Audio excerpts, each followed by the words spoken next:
Sorry. Welcome to the First Unitarian Church of Pittsburgh. It is February 8th, 2026. I am Stephanie Pulowski, commissioned lay minister with this church. With me today is our guest speaker, Reverend Dr. David Usher. Reverend Usher is a retired Unitarian Universalist minister, a lifelong Unitarian, born and raised in Australia, and now living in Pittsburgh. He studied for the ministry at Oxford, England, and has had ministries in the United Kingdom and in the United States. He was the founding president of the International Council of Unitarians and Universalists and is the author of 2 books. Our minister, Reverend Kate Walker, is on sabbatical through the end of May. You are welcome here. If you are watching now or in the future, you are welcome. If you're a longtime member or brand new, you are welcome here. We Unitarian Universalists are one people of many beliefs, many origins, sexualities, and genders. We're a multi-faith religious community where all are welcome, diversity is celebrated, and questions expected. We are all growing, all learning, all loved. Just as you are welcome. If this is your first time with us, we would love to be in touch with you. If you have not already done so, please go to our welcome desk in the atrium, or if you're watching us on YouTube, just visit our website, Google First Unitarian Church of Pittsburgh. We have a very active and busy congregation. Please always check our weekly newsletter and the website, the calendar on the website for everything that is coming up. But I do have 2 announcements today. First, get ready for an evening of flavor and fun at our 2nd annual chili cook-off. Mark your calendar now for February 21st at 6:30 p.m. and plan to head downstairs to the Undercroft for this free event hosted by the social events team. Bring your best recipe to compete for titles, including vegetarian category this year, or just come hungry and help taste and vote for our new champions. Check out the church newsletter for all the details. And if Deb McGuire is here, I didn't see her. She can join me up here otherwise. There is a change to pulpit announcements. While Reverend Kate is on sabbatical, there will be a change as to how the worship committee manages announcements made from the pulpit, like the chili cook-off one. Moving forward, any requested announcements must be provided to board member Deb McGuire by Friday. Deb will then forward an approved announcement to the worship coordinator.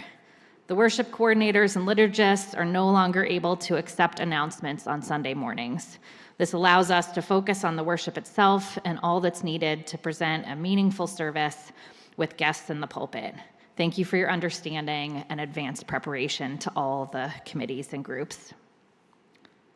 I invite you to now take a deep breath, arrive in body and spirit, and picture yourself connected to all others who are watching today and in the future. We turn now to our chalice. Our chalice, the symbol of our Unitarian Universalist faith. If you have a chalice at home, we invite you to light it at this time.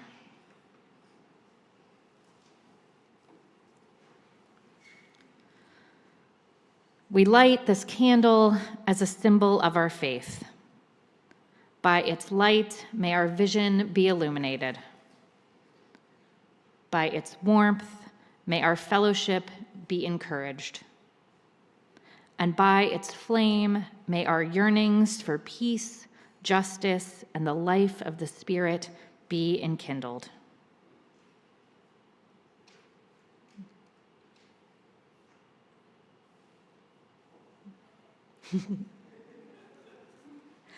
And please rise and join me as Abel in singing our opening hymn, 347, Gather the Spirit.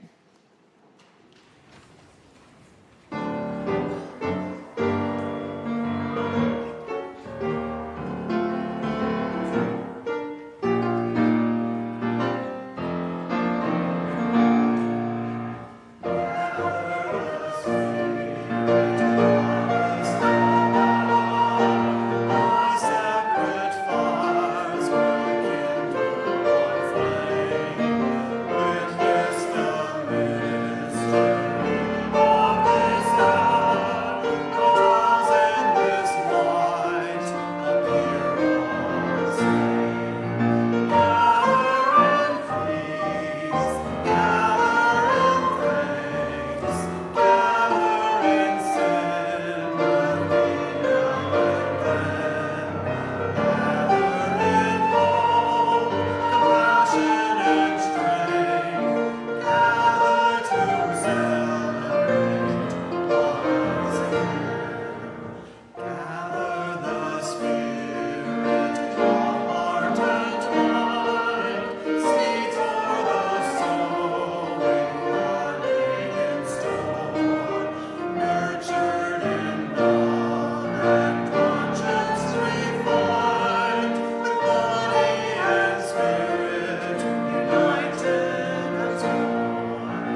Good morning, everyone. My name is Kirsty Atkins, and I'm the liturgist today, so please join me in our collective reading, which is in the order of service. Love is the power that holds us together and is at the center of our shared values. We covenant to practice interdependence. We honor the interdependent web of all existence. To practice pluralism, we celebrate that we are all sacred beings, diverse in culture, experience, and theology. To practice justice, we work to be diverse, multicultural, beloved communities where all thrive. To practice transformation, we adapt to the changing world. To practice generosity, we cultivate a spirit of gratitude and hope. To practice equity, we declare that every person is inherently worthy and has the right to flourish with dignity, love, and compassion. We are accountable to one another for doing the work of living our shared values through the spiritual discipline of love. Thank you.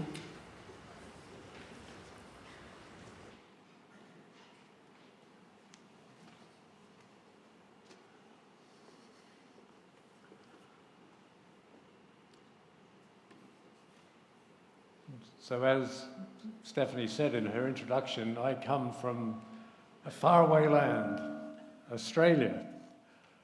And let me tell you, I had to get up very early this morning to get to church on time. But speaking of faraway lands, once upon a time in another faraway land, long ago, a man was walking along a country path out in the countryside, just thinking to himself, and suddenly he saw something glinting in the sunlight. And he looked down and he picked it up. And he looked at it and he gasped. And he said to himself, "What is this doing here? This portrait of my father as a young man." Because in this long ago and faraway land, they didn't have mirrors. They'd never seen a mirror before. And he looked at this and thought, this portrait of my father as a young man, this doesn't belong out here. Because in this long ago and faraway land, reverence for your parents was very important. Did you hear that? Reverence for your parents. Very important. So he said, I'll take it home and I'll put it in my personal shrine at home amongst all the other things that are most precious to me. So that's what he did. He took it home and put it amongst his little shrine, and every morning he would bow to it. Well, one day he was out and his wife happened to be about the house, and she went up to the shrine and she saw this object that she'd never noticed before, and she looked at it and she screamed. And when he came back, he could tell that something was up. And he said, what's wrong, darling? Don't you darling me. Why do you have a portrait of a woman in your shrine? And he said, what do you mean? He said, I can see it. I have this portrait of a woman in your shrine, in your place of for holy things.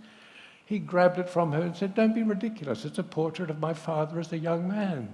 Are you telling me I can't believe my own eyes? It's a portrait of a woman. Well, they were having a terrible argument. And they decided that the only way to resolve this argument was to go to see the person in the village who was known for their piety, for their great wisdom. They went to see their local Unitarian Universalist minister. And when the minister asked what the problem was, they explained, and the minister said, well, show me this object. And he looked at it, and he said, well, you're both mistaken. It's not a portrait of your father as a young man. It's not a portrait of a woman. It's a portrait of a saint. And as such, It doesn't belong in your shrine. I'm going to take it to church. So next Sunday, in the announcements, even in this long ago and far away land, of course they had announcements. And the minister explained that he was putting this holy object up in the holy end of the church.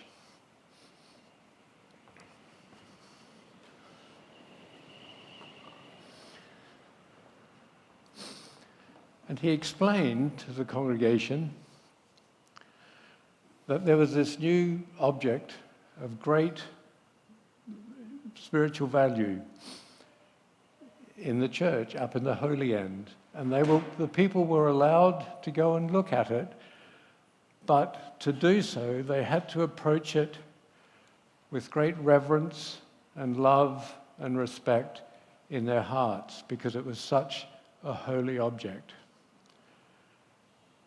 And if they did that, they would see the face of somebody infused with God. And here's the miracle.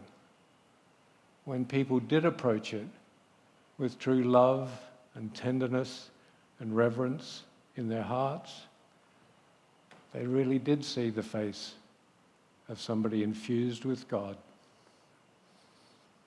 Go now in peace.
I'm back.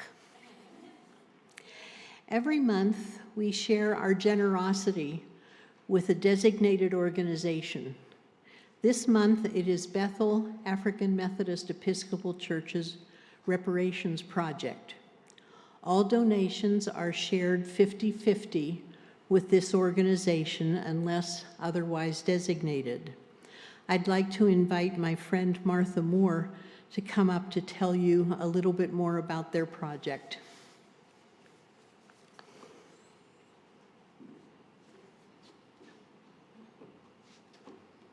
Do you need this? Thank you. Good morning, everyone. A special shout out to Reverend Walker in absentia, Reverend Pulowski, the guest clergy, the officers, and the members here at First Unitarian, and also a special shout out to those that have served as liaisons to Bethel and this church. For instance, Clint and Jean, Maria, Kirsty, and Mary, who's not here today. I'm so glad to see all of your faces, and Reverend Snyder is so excited that you care about us. And just quickly, I want to say something that represents what you mean to us. Last night, I had a terrible experience. I didn't even know if I was going to be here today. I had an accident. I was stuck in a snowbank, and I was worried if I was going to get out. And literally sat until 3 o'clock in the morning waiting to get out. But what was interesting to me in this time of difficulty, especially in our world, God showed me something. He confirmed something. Many people stopped to ask me if I was okay. Many people stopped to ask if they could help. And a few people passed by and weren't concerned, but it was kind of like the story of the Good Samaritan. And finally, about 2:30 in the morning, I saw these bright lights. And the gentleman came up to me, and I couldn't see who he was, and he said, "Ma'am, are you okay?" And I said, "Well, I've been waiting here a long time for help, and I've called." I said, "But no one's come." And he said, "God put me in this place and this time just for you. I'm going to get you out of here." And he called for help. And he got me out, and I was home by about 3:30 in the morning. But what it showed me is you, First Unitarian, have stepped up to the plate. You have helped to move Bethel AME Church forward. So I want you just to repeat after me. God sent someone. When times were harsh, God sent someone. I just want you to repeat that when I say it. When the world seemed like it was moving backwards, God sent someone. When the world seemed like it was stagnant, God sent someone. So I want to thank you because I know that First Unitarian was sent to Bethel AME Church, and I thank the Lord for sending you. Please share what we've been doing since the time that we have become acquainted with you as a collaborator. I'll be downstairs to let you know about our food program, about the chairlift, about the repairs to Trinity and Bethel, and some other things that you have helped to move Bethel forward with. Thank you so much. Thank you.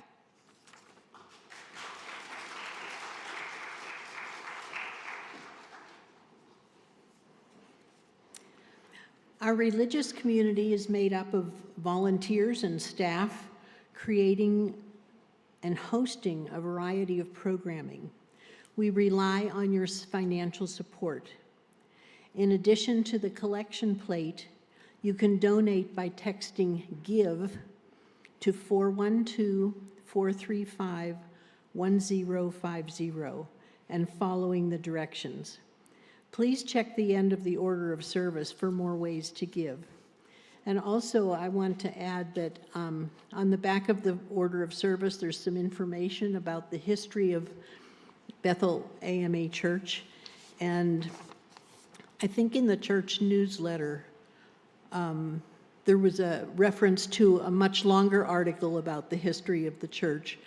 And I reread it when I was preparing for this service and really have to say that with all the private and public and political power that was gathered together to demolish the lower hill, human beings didn't have a chance, because it was really devastating. Okay, please come forward for the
For the meditation today, I'm going to read a poem that's a favorite of mine. And it's written by Boris Novak, and this translation is by a woman whose name I cannot pronounce. Between two words, choose the quieter one. Between word and silence, choose listening. Between two books, choose the dustier one. Between the earth and the sky, choose a bird. Between two animals, choose the one who needs you more. Between two children, choose both. Between the lesser and the bigger evil, choose neither. Between hope and despair, choose hope. It will be harder to bear. Thank you.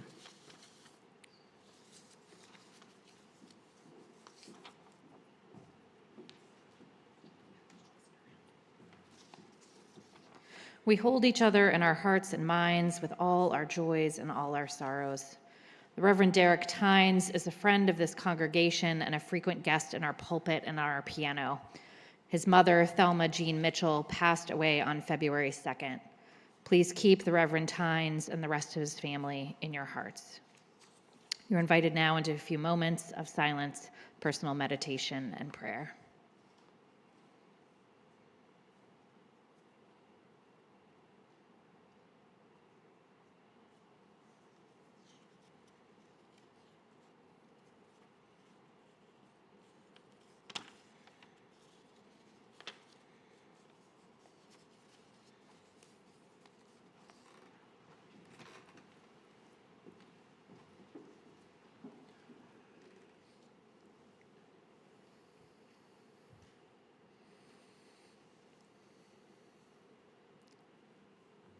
May the words of our mouths and the meditations of our hearts be acceptable in thy sight. So may it be.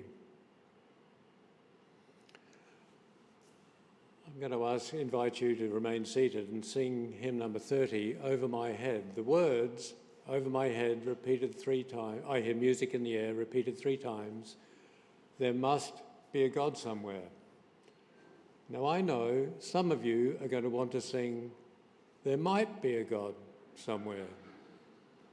And others of you are going to want to sing, there's a perfectly rational scientific explanation for these natural phenomena somewhere. But the words are, there must be a God somewhere. You can all do it.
This is not the sermon I thought I was going to preach when I gave the office my sermon title several weeks ago.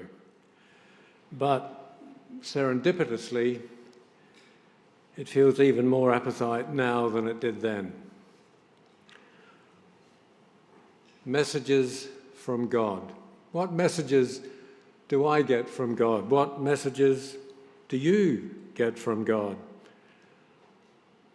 Let me say right from the start that I rejoice in the fact that in this world people have all kinds of different understandings of what God means and what it means to be in communication with the divine. But I should say right from the start that I don't believe there is a God sending messages. But I do believe that if we know where to look and when to listen, we do receive messages from the divine, intimations of the holy, the otherwise inexpressible essence of the divine discovered in the human. As we are all painfully aware, Minneapolis has been the focus for ICE and other heavily armed federal agents as they conduct their criminal campaign of abduction, terror, and now murder against the people of that city.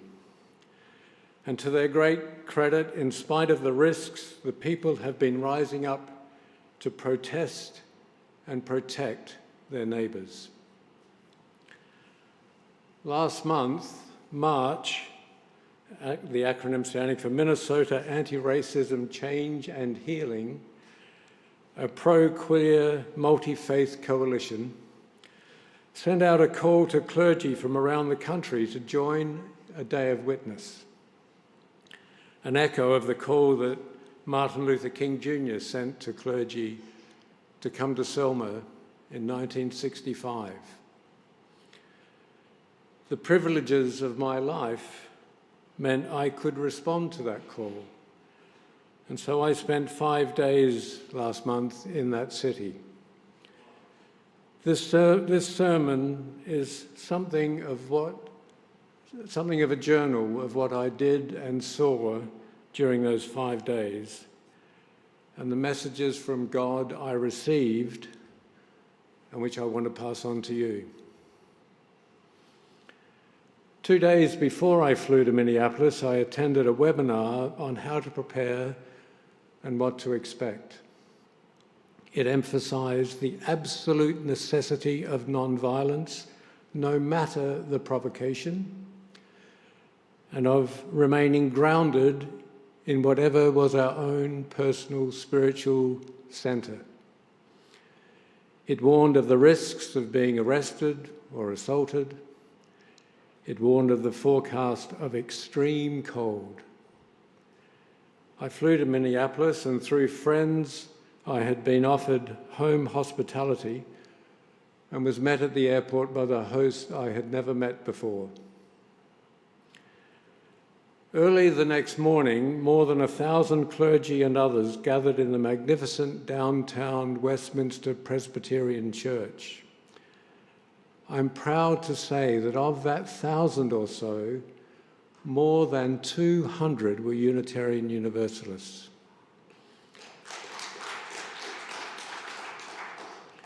Within a week, while themselves living under siege and continuing to give daily support to their vulnerable neighbours, March volunteers had organised food, accommodations, transport, programme, publicity, donations of warm clothing, everything for 1,000 or more people.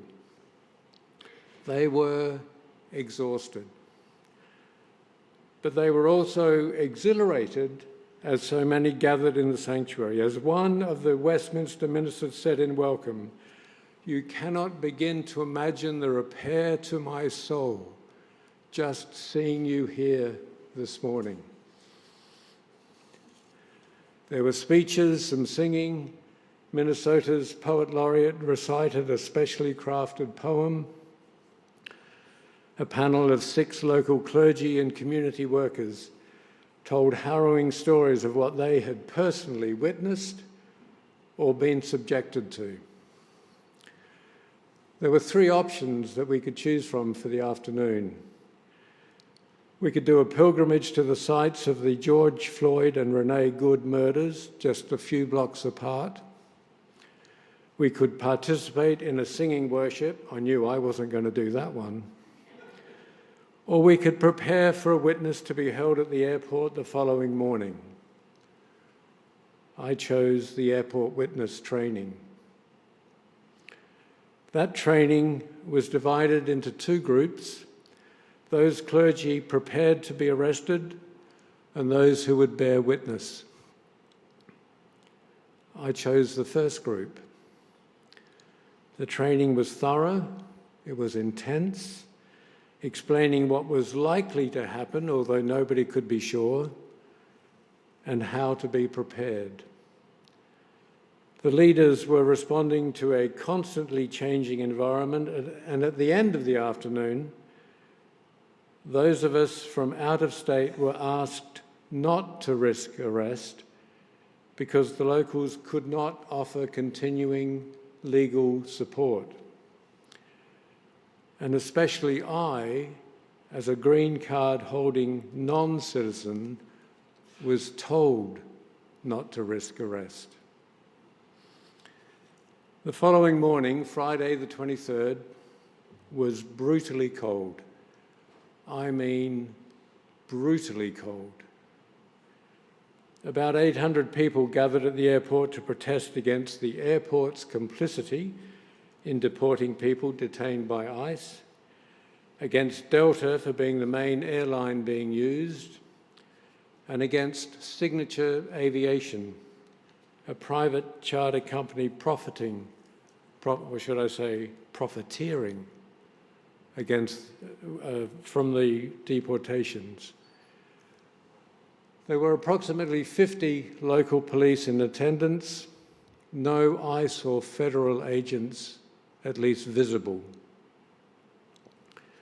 We marched, we sang, we chanted for, 30 minutes before the police ordered us to disperse.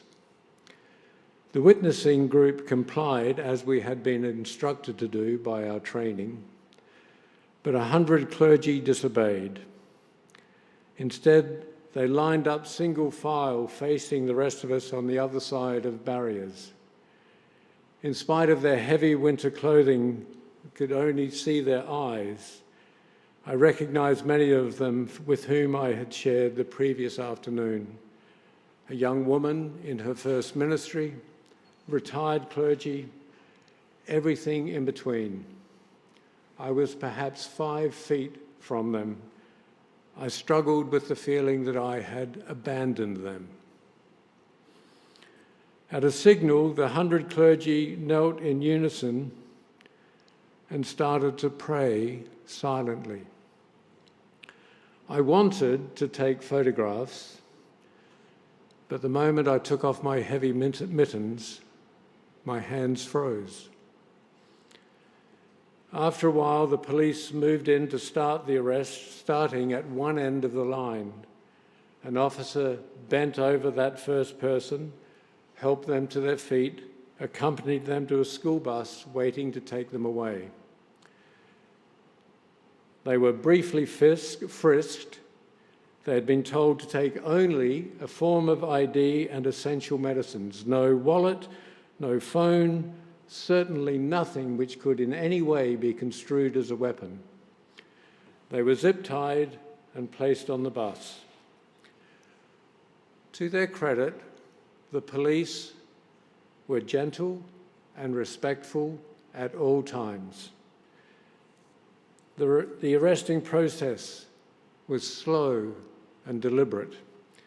It took at least an hour before the last person at the other end of the line was finally arrested, having knelt silently in prayer for an hour in the freezing cold and with such dignity and calm and grace. As each person was taken away, we onlookers applauded, sang, cheered, or wept. I alternated between cheers and tears.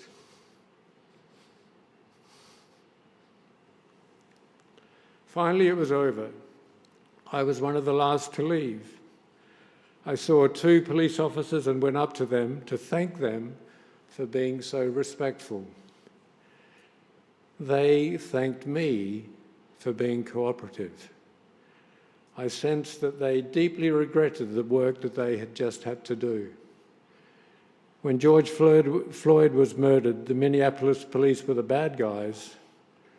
Now, in comparison to ICE and others, they are the good guys. I didn't learn until several days later that those arrested were taken off-site, given a citation and released. And they'll need to appear in court in due course, will probably be given a fine. It was the least worst option. They had been told they might be held in jail over the weekend. They might even be immediately deported to a horrendous detention centre anywhere in the country. And yet, they risked it. In the afternoon, I went to the Commons, an open space in the city, to join 50,000 or more others. After an hour of milling about, we set off to march the mile to the Target Centre, which is the city's basketball stadium. The march was peaceful, orderly, disciplined, not a hint of violence by these citizens being branded as domestic terrorists, would-be assassins, for exercising their constitutional right to peacefully assemble and protest. In the foyer of the stadium, a jazz band played lively music, and in the auditorium itself, about 15,000 people crowded in for music, speeches, and prayer. I was sitting next to a fellow Unitarian Universalist who had come from Fairbanks, Alaska, I guess for the warm weather. I'm sure she won the prize for the person who had travelled the furthest. Afterwards, I went back to First Universalist for a Vespers service. The church was packed. There was some singing, some beautiful words of prayer and protest. But while the rest of the congregation stood and sang, all I could do was sit with my eyes closed and weep.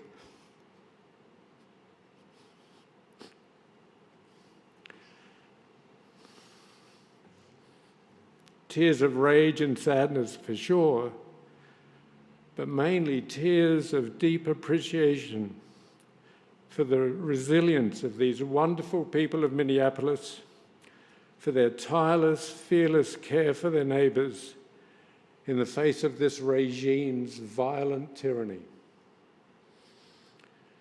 I was due to fly home the next morning. Indeed, I was at the airport and had checked in when I got the message there had been another ICE murder. Clergy still in town were asked to stay. So I cancelled my flight. That evening, I went to a vigil at Unity Unitarian Church of St. Paul, and there we sang and prayed and did a Buddhist mindfulness practice.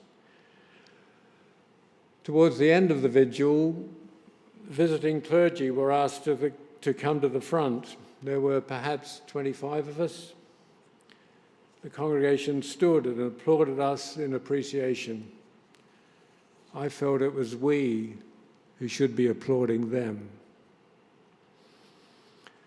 Sunday morning, I went to the service at First Universalist Church. It was packed again. Again, it was such a beautiful and healing service.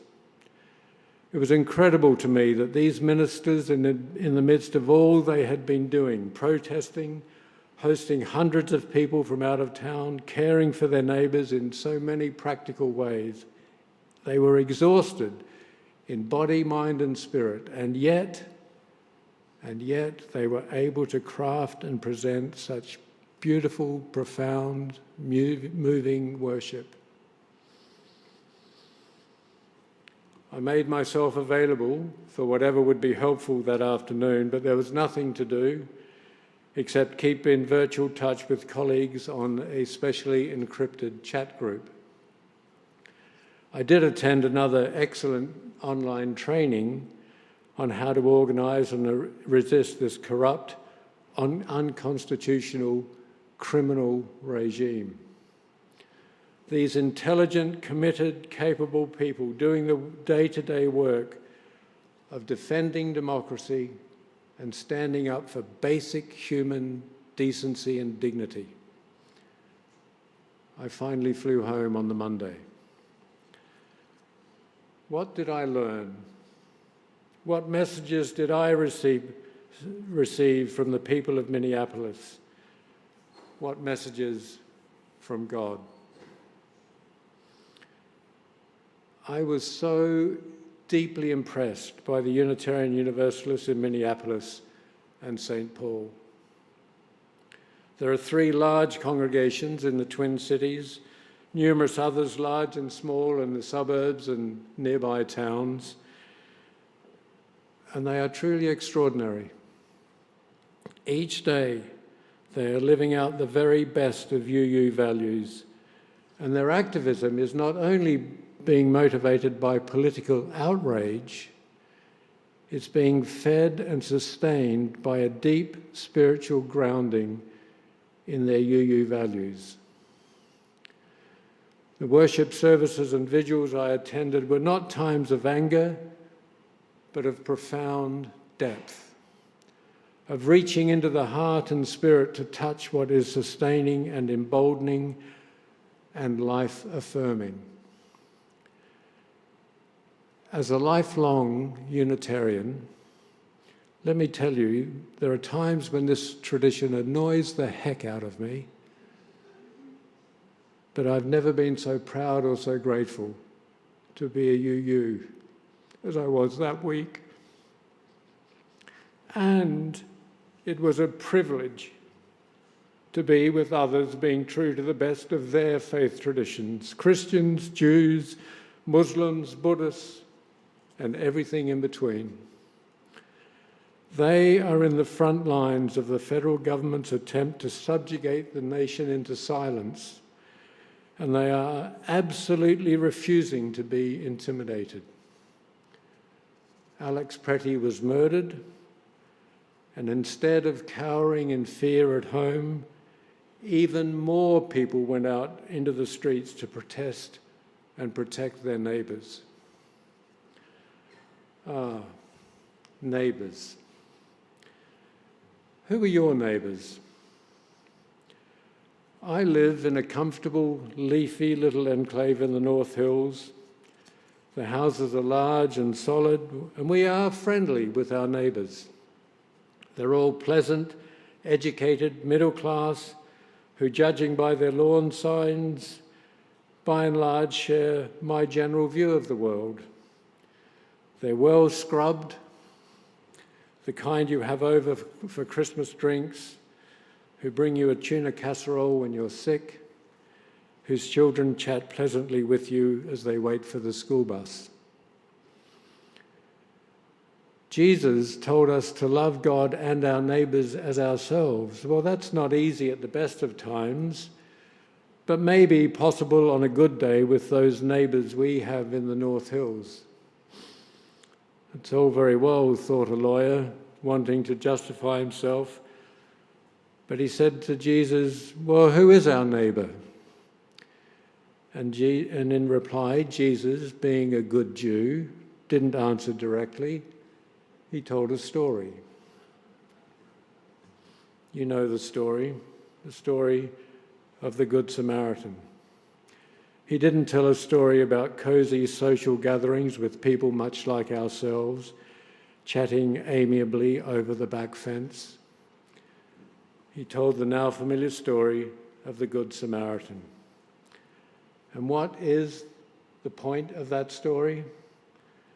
That the neighbour is who you care for, no matter how different they happen to be, no matter the cost, no matter the risk to yourself.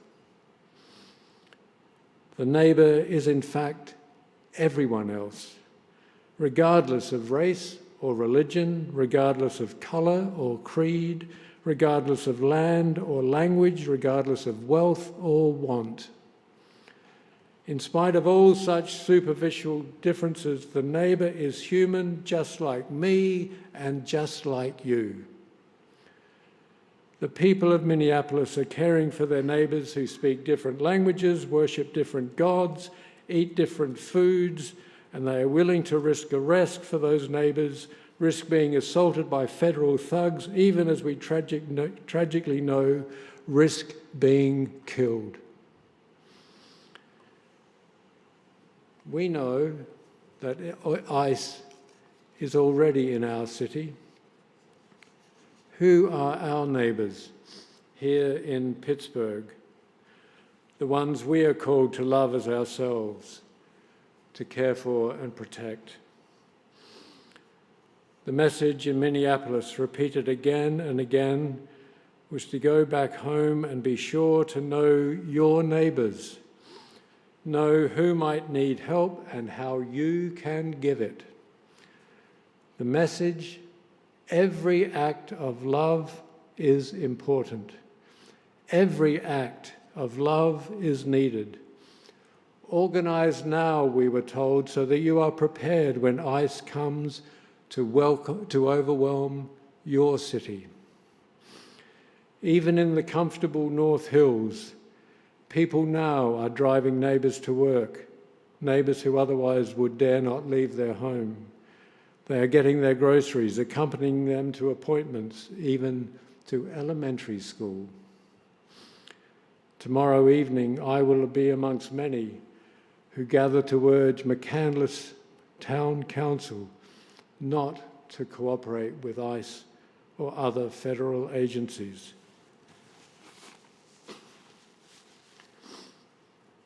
There is no longer a fence to sit on. To be silent, to be inactive, to leave the work of love to others because you can't be bothered, or it has a cost, or it might be risky, is to take the side of this administration's tyranny. Every act of protest, every act of organising, every act of caring for your neighbour is important. And as Pittsburgh's own African-American poet Toy Derricott says, every joy is an act of resistance, because it's important also to retain, in the midst of the corruption and chaos, to retain a sense of joy. If you have ever wondered, as I have, if you would have offered sanctuary to escaping slaves, sanctuary in your home as part of the Underground Railroad, or would you have marched for civil rights in the 60s, or what would you have done in Nazi Germany in the 30s? The answer is whatever you are doing or not doing now. As I recall my week in Minneapolis, I realize I saw what is the absolute worst and the absolute best about this country in particular and humanity in general. I witnessed the dreadful arrogance of power, the urge to bully and intimidate others in pursuit of one's own personal gain and domination. That's not unique to Trump. He is but a terrible example of it. But I also witnessed the courage, the decency, the kind-heartedness of people genuinely caring for neighbours who might be very different from themselves, and who also believed in the democratic principles upon which this country was founded. I'm still often reduced to tears when I think back on that time. What is it that makes me cry? I cry not because of the brutality, the hatred, the cruelty, as awful as all of that is. I cry at the memory of those clergy kneeling in prayer as they wait to be arrested. I cry as I recall the beauty of the worship in this tradition that has been my lifelong home.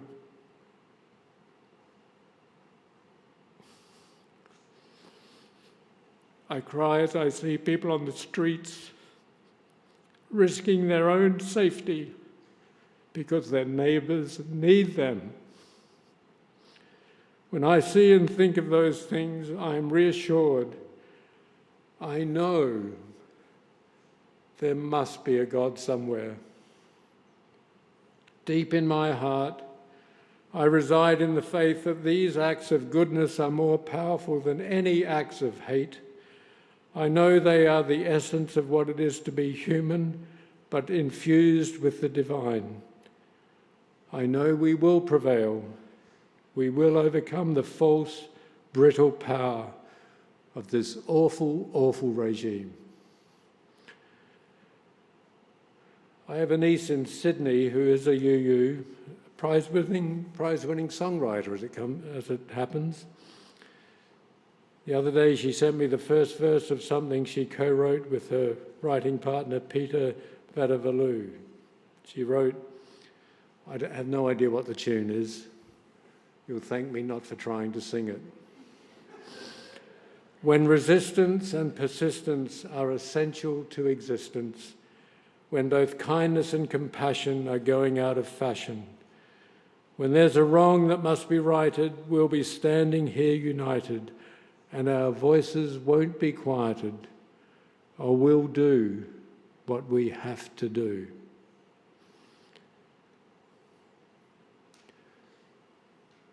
When you look in the mirror, will you see the face of someone who looked away, who pretended not to see? Or will you see the face of someone who loved their neighbour, a face infused with the divine? If you listen to the winds blowing through the universe, what do you hear? Do you hear only the noisy clangor of hate? Or do you hear the soft, persistent whispers of love? For as the prophet Micah said, the message from God could not be more clear. What does God require of us? But to act justly, to love mercy, and to walk humbly with our God. So may it be. Let us stand as we are able and sing hymn 112. Do you hear?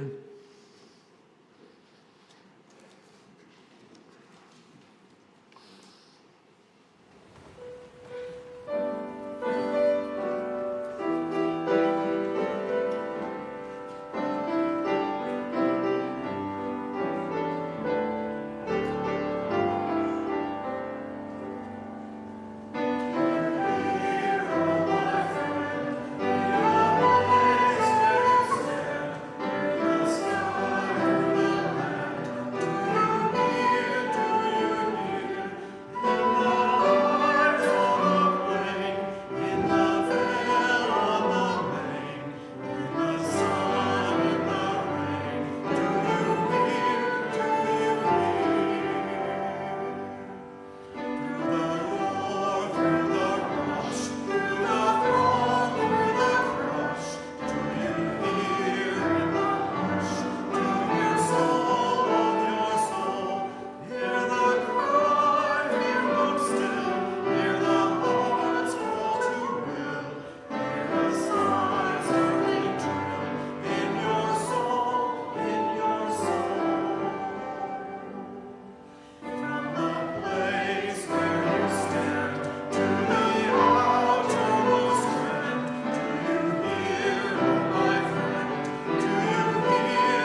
As we extinguish our chalice, please join me in reading the words printed in your order of service.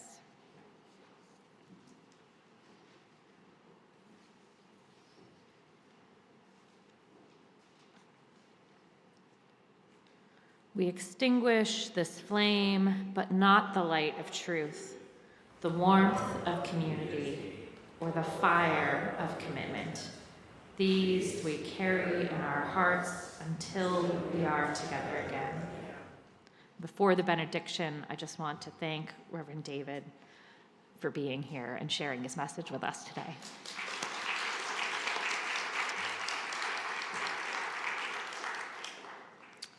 In the words of Robert Mabry Doss, for all who see God, may God go with you. For all who embrace life, may life return your affection. For all who seek a right path, may a way be found, and the courage to take it step by step.